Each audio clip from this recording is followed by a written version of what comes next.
নমস্কার বন্ধুরা, কেমন আছো? আশা করছি প্রত্যেকে অনেক ভালো আছো। আমি দেখতে পাচ্ছ রেডি হয়ে নিয়েছি, পাশেই একটা বার্থডে আমাদের ইনভিটেশন ছিল, তো আমরা সেখানেই যাব। আর এই দিকে দেখো মা কিন্তু গেটে অলরেডি তালা দিয়ে দিয়েছে। আর বৃষ্টি, এত পরিমাণে বৃষ্টি হয়েছে দেখতেই পারছো গাইস, মনে হচ্ছে নদী অন্য কোথাও না, আমাদের বাড়ির সামনে দিয়েই বয়ে গেছে। রাস্তার জলটা দেখলে জাস্ট অবাক হয়ে যাবে, মনে হবে যে এইখান দিয়ে মানে ডুবেই যাবে। কিন্তু কি বলতো, আমাদের এইখানের রাস্তার এখানটা একটু ডিপ, ওই জন্য এখানে জল জমে, সমস্ত জল এসে আমাদের বাড়ির সামনেই জমবে। আর ওইখানে দেখো মাসি দাঁড়িয়ে আছে, আমাদের ডাকতে এসেছে, ওইখানে কিন্তু জল নেই, দেখতে পেরেছো তো। এইবার মাসি চলে যাচ্ছে, আমি বললাম ওইখানে গিয়ে ওয়েট করো একটু, সামনেই আমাদের একটা মানে মোড় আছে, ওখানে ওয়েট করতে বলেছি। আর একটুখানি পাশে আছে ওই অনুষ্ঠান বাড়িটা, তো বললাম ওখানে ওয়েট করো, জলের মধ্যে আসতে হবে না, আমরা যাচ্ছি। বললো আচ্ছা ঠিক আছে। তারপরে এই দেখো আমি জলের মধ্যে পা দিতে দিতে চলে যাচ্ছি। কি যে বৃষ্টি হয়েছে জাস্ট বলার মতন না। এরকম বৃষ্টি আমি বহুদিন পরেই দেখলাম, একভাবে লেগেছিল নিম্নচাপটা, প্রায় 1-1.5 মাস ধরে এই নিম্নচাপ হয়েছিল। তারপরে এই দেখো মা চলে আসছে।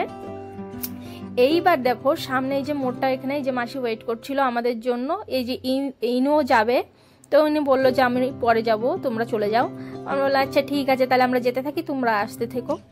তারপরে এই যে এই মোড়টা, সামনে আর একটা মোড় ছিল, মোড়টার পাশে এই দেখো অনুষ্ঠান বাড়িটা, একদম একটুখানি সময় 2 মিনিট লাগে আমাদের বাড়ি থেকে আসতে, তাও মনে হয় লাগে না।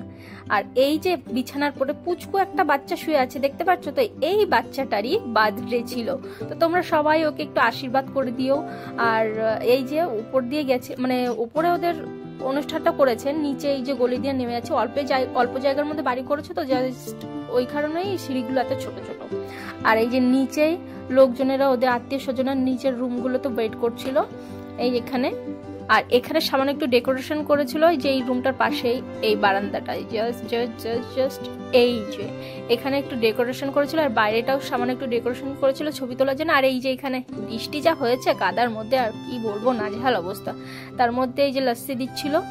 যাই হোক, লস্যিটা আমার শীত বলো গরম বলো অল টাইম ফেভারিট।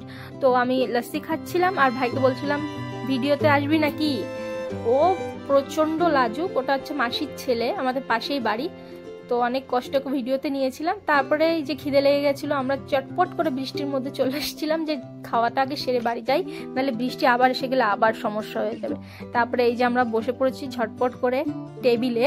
তো মাকে বলছি, মা দেখো আমি কিন্তু ভিডিও করছি। মা বলছে আচ্ছা ঠিক আছে। আর ভাইটা দেখো লজ্জা পাচ্ছে, বলছে আমাকে নিও না, নিলে কেটে দিও। আমি বলছি আরে না না, কোনো ব্যাপার না, তোকে দিয়ে ভিডিও শুরু হয়েছে। আর এই যে খাওয়ার ভিডিও গাইস আমি তুলতে পারিনি, এত লজ্জা করে আমার খাওয়ার ভিডিও তুলতে, তবুও চেষ্টা করেছি সামান্য কিছু তুলে দেওয়ার। আর তারপরে এই যে বাড়ি চলে এসেছিলাম খেয়ে দিয়ে, আর ভাবছিলাম শোবো কি বাইরে লুডো খেলছিল মা, এসে প্রতিবেশীরা চলে এসেছিল লুডো খেলার জন্য। আমাদের বাড়ি বিকেল হলেই কিছু লোকজন চলে আসে আড্ডা দিতে আর লুডো খেলতে বলতে পারো। তো আমি ওই চলে আসলাম বাইরের দিকে, ভাবলাম যে একটুখানি আমিও একটু লুডো খেলে নিই। আর এই দেখো গোল মিটিংটা দেখেছো, সেই জোরদার গোল মিটিং হচ্ছে। তো যাই হোক গাইস, তোমাদের ভিডিওটা কেমন লেগেছে এটা আমাকে কমেন্ট সেকশনে অবশ্যই জানিও। আর ভিডিওটা ভালো লাগলে অবশ্যই আমাকে একটু সাপোর্ট করো। চ্যানেলটা যারা নতুন দেখছো তারা সাবস্ক্রাইব করে দিও, ভিডিওটা লাইক করে দিও। আজকের জন্য টাটা বন্ধুরা, আবার আসবো নতুন একটা ভিডিওর সঙ্গে। নমস্কার।